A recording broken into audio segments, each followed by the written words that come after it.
19મી સદીનો એક પ્રાચીન આધ્યાત્મિક ગ્રંથ અને ગૂગલ કે એપલ જેવી આધુનિક ટેક કંપનીઓનો અત્યાધુનિક બોર્ડરૂમ, સામાન્ય નજરે જોતાં કદાચ એવું લાગે કે આ બંને જગત વચ્ચે કોઈ જ સમાનતા નથી. બિલકુલ નહીં. હા, પણ આજની આ ગહન ચર્ચા એક એવી માન્યતાને સંપૂર્ણપણે તોડી નાખે છે જે પ્રાચીન જ્ઞાન અને આધુનિક કોર્પોરેટ જગતને બે સાવ અલગ ધ્રુવ માને છે. આપણા આજના સ્રોત divine governance, bridging ancient devotion and modern management નામના લેખ પરની આ ઊંડાણપૂર્વકની ચર્ચાનો મારો મુખ્ય ઉદ્દેશ્ય એ સમજવાનો છે કે કેવી રીતે શિક્ષાપત્રીનો માત્ર પહેલો શ્લોક 21મી સદીના નેતૃત્વ, નૈતિકતા, ટીમવર્ક અને નવીનતાનો સૌથી મજબૂત પાયો પૂરો પાડે છે. આ શ્લોકમાં એક અદ્ભુત છબીનું વર્ણન છે જેમાં ભગવાન શ્રીકૃષ્ણનું ધ્યાન ધરવામાં આવે છે. બરાબર. જેમના ડાબા પડખે રાધિકાજી છે, વક્ષસ્થળ એટલે કે છાતી પર લક્ષ્મીજી બિરાજમાન છે અને જેઓ વૃંદાવનમાં વિહાર કરે છે. આ એક બહુ જ રસપ્રદ ચિત્ર છે. જો અહીં સૌથી રસપ્રદ બાબત એ છે કે પ્રથમ નજરે આ માત્ર એક ઊંડી ભક્તિ દર્શાવતો ધાર્મિક શ્લોક લાગે છે, પરંતુ આ આખી રચનાને ડીકોડ કરવામાં આવે તો આ એક જ શ્લોકમાં રહેલી દિવ્ય છબી આજના કોર્પોરેટ જગતનું એક સંપૂર્ણ અને સચોટ બ્લુપ્રિન્ટ રજૂ કરે છે. હા, એકદમ સાચી વાત છે.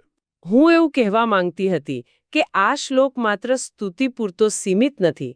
તે કોઈપણ સંસ્થાને કે વ્યવસાયને લાંબા ગાળા સુધી કેવી રીતે ચલાવવો તેનું આદર્શ મોડેલ પૂરું પાડે છે. શક્તિ, સંપત્તિ, સહયોગ અને સ્થિરતાનું આવું સચોટ સંતુલન એટલે આધુનિક મેનેજમેન્ટની થિયરીઓમાં પણ ભાગ્યે જ જોવા મળે છે. ચલો, આ બાબતને થોડી વધુ સ્પષ્ટ કરીએ. મનમાં એક ચિત્ર ઊભું કરીએ જેમાં ભગવાન કૃષ્ણ બરાબર કેન્દ્રમાં છે અને અન્ય દિવ્ય શક્તિઓ તેમની આસપાસ સંપૂર્ણ સંવાદિતામાં રહેલી છે. આ એક કેન્દ્રીય નેતૃત્વ અને વિઝનનો બહુ જ સ્પષ્ટ ખ્યાલ આપે છે, ખરું ને? બિલકુલ. નેતૃત્વનું આ સૌથી શક્તિશાળી સ્વરૂપ છે. કૃષ્ણ અહીં એક કેન્દ્રીય માર્ગદર્શક બળ તરીકે સ્થાપિત છે. તેમની આસપાસ રાધિકાજી, જે સહયોગ અને ભક્તિનું પ્રતીક છે, અને લક્ષ્મીજી, જે સંપત્તિ અને સંસાધનોનું પ્રતીક છે, તે બંને સુમેળ સાધે છે. આજના સમયમાં કોઈ પણ જટિલ સંસ્થાને ચલાવવા માટે એક એવા નેતાની જરૂર પડે છે જે એક સ્પષ્ટ દ્રષ્ટિ પૂરી પાડે. જ્યારે માર્ગદર્શક બળ પાસે અત્યંત સ્પષ્ટ ધ્યેય હોય ત્યારે જ અલગ-અલગ ટીમો અને ઉપલબ્ધ વિશાળ સંસાધનોને એકસાથે જોડીને એક દિશામાં વાળી શકાય છે. જો કેન્દ્ર મજબૂત ન હોય ને તો સંસાધનો વેડફાઈ જાય છે. અને આ કેન્દ્રીય માર્ગદર્શક બળની વાત આવે ત્યારે લેખમાં આપેલું એપલ અને સ્ટીવ જોબ્સનું ઉદાહરણ એકદમ બંધબેસતું લાગે છે. સ્ટીવ જોબ્સની કામ કરવાની પદ્ધતિ જ આ શ્લોકમાં રહેલી કૃષ્ણની કેન્દ્રીય ભૂમિકાનું ઉત્તમ આધુનિક ઉદાહરણ છે. હા, બરાબર. જોબ્સ માત્ર એક સીઈઓ ન હતા, તેઓ એપલની સમગ્ર ઇકોસિસ્ટમના કેન્દ્રમાં હતા. ડિઝાઇનિંગ ટીમ, હાર્ડવેર એન્જિનિયરો, સોફ્ટવેર ડેવલપર્સ અને માર્કેટિંગ વિભાગ, આ બધું જ એમના એક સિંગલ વિઝનની આસપાસ ફરતું હતું. સાચી વાત છે. એપલની ઐતિહાસિક સફળતાનું કારણ જ એ હતું કે જોબ્સે ક્યારેય અલગ-અલગ વિભાગોને પોતપોતાની રીતે કામ કરવા ન દીધા. તેમણે સર્જનાત્મકતા અને અત્યાધુનિક ટેકનોલોજીને એકસાથે બાંધી રાખી. એકદમ. જો એમનું કેન્દ્રીય નેતૃત્વ ન હોત તો હાર્ડવેર અને સોફ્ટવેર વચ્ચે ક્યારેય એવો સમન્વય ન સાધાયો હોત જે આઈફોન જેવા ક્રાંતિકારી પ્રોડક્ટના નિર્માણ માટે જરૂરી હતો. મૂડી તો દુનિયાની હજારો કંપનીઓ પાસે છે, પરંતુ તેને યોગ્ય દિશામાં વાળીને ઐતિહાસિક પરિણામ લાવવા માટે આ પ્રકારના માર્ગદર્શક બળની જરૂર પડે છે. હા, આ જબરદસ્ત સમન્વય આપણને શ્લોકના બીજા એક અગત્યના પાસા તરફ લઈ જાય છે. શ્લોકમાં રાધિકાજી અને લક્ષ્મીજીની એકસાથે ઉપસ્થિતિ દર્શાવવામાં આવી છે. એક તરફ રાધિકાજી છે જે આધ્યાત્મિક પરિપૂર્ણતા, નૈતિક મૂલ્યો અને સમર્પણ દર્શાવે છે, અને બીજી તરફ લક્ષ્મીજી છે જે ભૌતિક સંપત્તિ અને સમૃદ્ધિનું પ્રતીક છે. આ બંને શક્તિઓનું એકસાથે હોવું એ આજના કોર્પોરેટ જગત માટે એક આશ્ચર્યજનક પાઠ છે. ચોક્કસ. અને આ સંતુલન એ સમજાવે છે કે વ્યવસાયમાં માત્ર નાણાકીય નફા પાછળની આંધળી દોડ લાંબો સમય ટકી શકતી નથી. નાણાકીય સફળતા મેળવવી એટલે કે લક્ષ્મીની પ્રાપ્તિ અત્યંત મહત્વપૂર્ણ છે. હા, વ્યવસાય તો નફા માટે જ હોય છે. બિલકુલ. પરંતુ તે પ્રામાણિકતા, કર્મચારીઓનું કલ્યાણ અને સામાજિક જવાબદારીના ભોગે ન જ આવવી જોઈએ. સાચી સફળતા ત્યારે જ મળે છે જ્યારે કંપનીની ભૌતિક સમૃદ્ધિ તેની નૈતિક જવાબદારીઓ સાથે એકદમ ગૂંથાયેલી હોય. જે કંપની માત્ર ત્રિમાસિક નફાના આંકડાઓ પર જ ધ્યાન આપે છે અને તેના નૈતિક પાયાની અવગણના કરે છે, તે ગમે ત્યારે પડી ભાંગી શકે છે. આ ફિલસૂફીને વાસ્તવિકતામાં ઉતારવાનું શ્રેષ્ઠ ઉદાહરણ આપણા સ્ત્રોતમાં ટાટા ગ્રુપના સ્વરૂપમાં આપવામાં આવ્યું છે. હા, ટાટા ગ્રુપ. ટાટા જૂથે વૈશ્વિક સ્તરે પ્રચંડ આર્થિક સફળતા મેળવી છે. જેગુઆર લેન્ડ રોવર હોય કે કોરસ સ્ટીલ, તેમણે વ્યાવસાયિક વિસ્તરણમાં કોઈ કચાશ નથી રાખી. પરંતુ આર્થિક સમૃદ્ધિની સાથે સાથે તેમણે હંમેશા સામાજિક જવાબદારીને જાળવી રાખી છે. ટાટા સન્સની ઇક્વિટીનો એક બહુ મોટો હિસ્સો સીધો જ ફિલાન્થ્રોફિક ટ્રસ્ટ્સ એટલે કે ધર્માદા સંસ્થાઓ પાસે છે. અને આ કોઈ નાની વાત નથી. બિલકુલ, આ માત્ર દેખાડા ખાતર થતું CSR નથી, પરંતુ સંપત્તિ અને સમુદાયના કલ્યાણનું મૂળભૂત જોડાણ છે.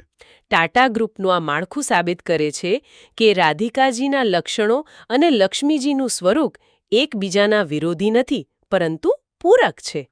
સાચી વાત. સંપત્તિ અને નૈતિકતા એકસાથે અસ્તિત્વ ધરાવી શકે છે અને સમગ્ર સમાજ માટે ફાયદાકારક બની શકે છે. હવે આ સંતુલનને જો સંસ્થાની આંતરિક કાર્યપ્રણાલીના સંદર્ભમાં જોઈએ તો માત્ર વિવિધ તત્વો હોવા પૂરતા નથી. જો આપણે આને મોટા ચિત્ર સાથે જોડીએ તો સમજાશે કે કોઈપણ મોટી સંસ્થાના વિવિધ વિભાગો જ્યારે સાઇલોઝમાં એટલે કે અલગ અલગ ટાપુઓ પર કામ કરવાને બદલે કોઈ એક સામાન્ય લક્ષ્ય માટે ભેગા થાય છે ત્યારે જ જાદુ સર્જાય છે. શ્લોકમાં કેન્દ્રીય બળ અને અન્ય શક્તિઓ વચ્ચે જે આંતરિક તાલમેલ છે તે ઉત્તમ ટીમ વર્કનું પ્રતીક છે. દરેક સભ્ય પોતાની આગવી શક્તિ લાવે છે.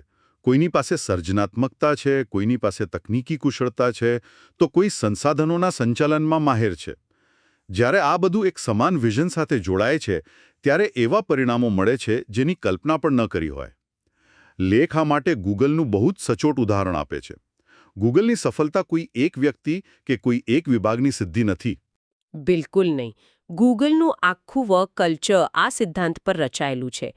તેમની પાસે ડેટા સાયન્ટિસ્ટ્સ છે, બિહેવિયરલ નિષ્ણાતો છે, ડિઝાઇનર્સ છે અને માર્કેટર્સ છે.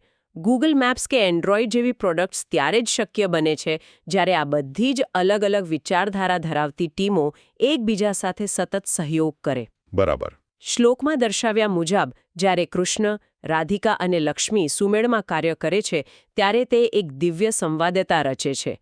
બરાબર એ જ રીતે કોર્પોરેટ માળખામાં જ્યારે વિવિધ પ્રતિભાઓ અને વિભાગો વચ્ચેના અંતરાયો દૂર થાય છે ત્યારે ઇનોવેશનની ગતિ અનેક ગણી વધી જાય છે. અહીં એક ખૂબ જ રસપ્રદ વળાંક આવે છે.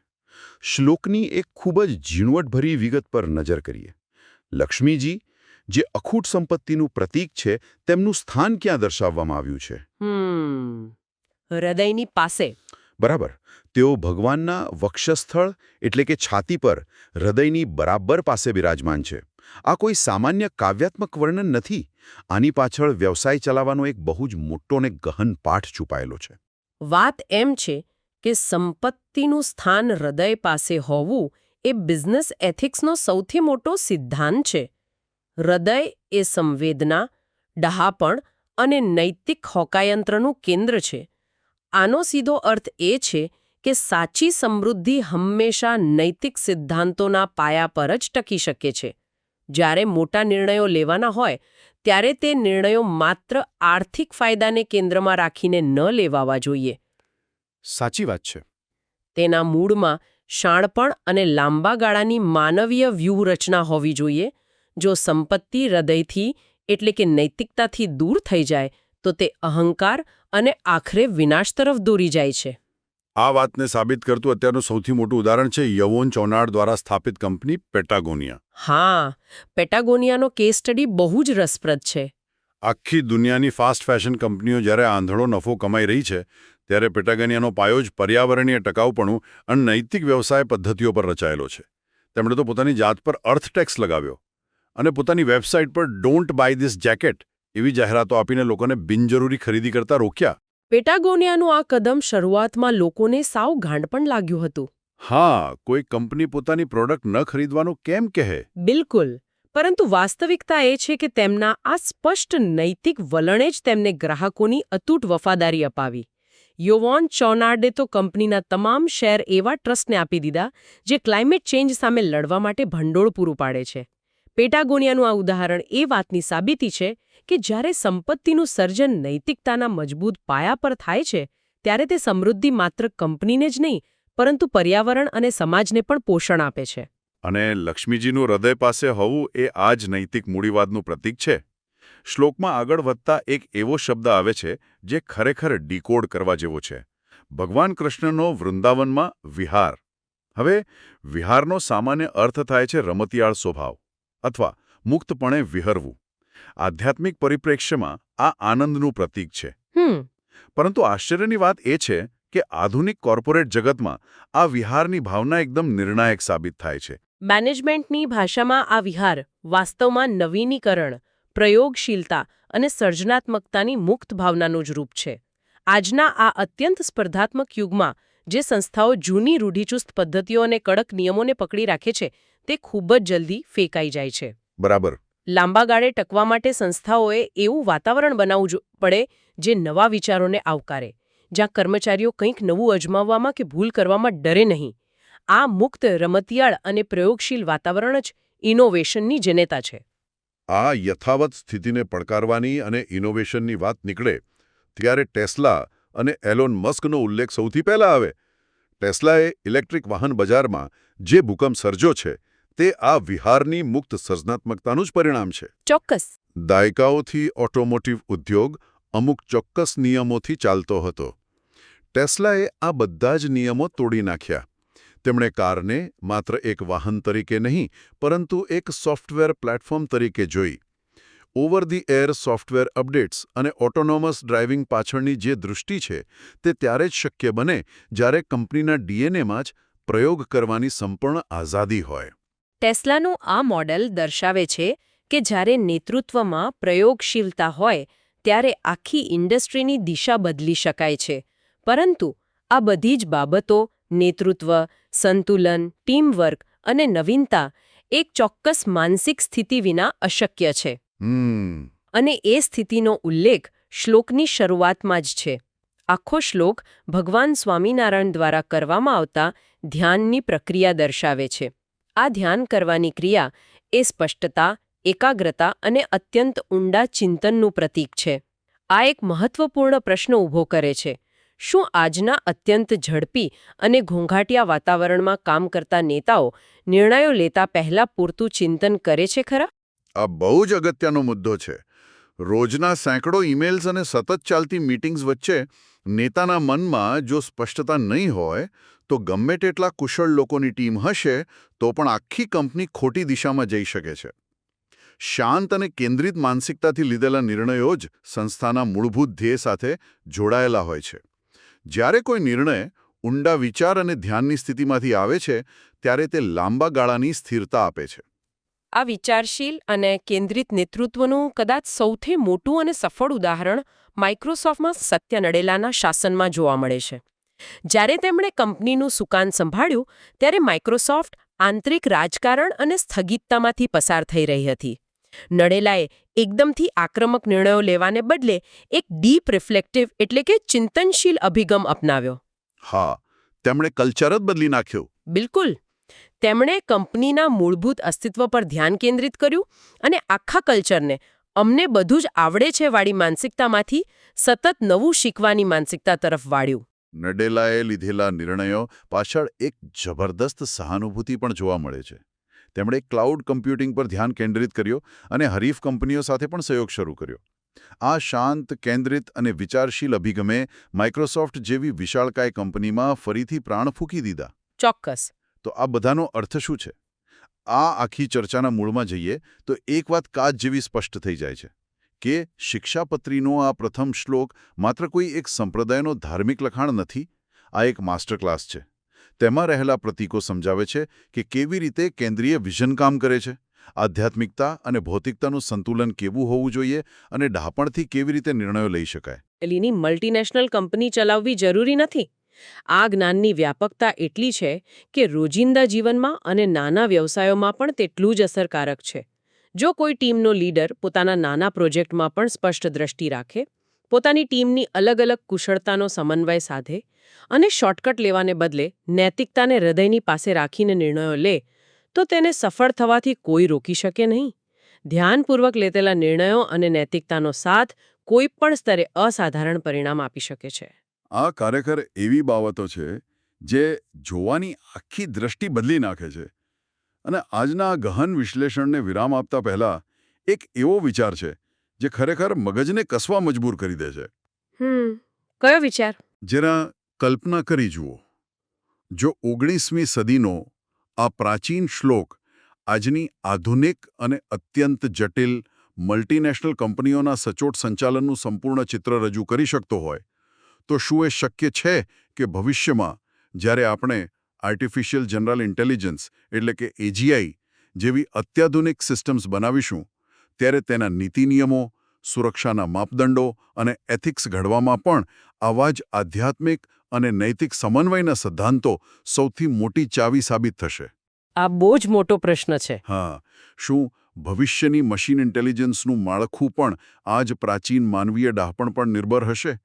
આ એક એવો પ્રશ્ન છે જેના જવાબો કદાચ ભવિષ્યની ટેકનોલોજીની દિશા નક્કી કરશે. આના પર ચોક્કસથી વિચારવા જેવું છે.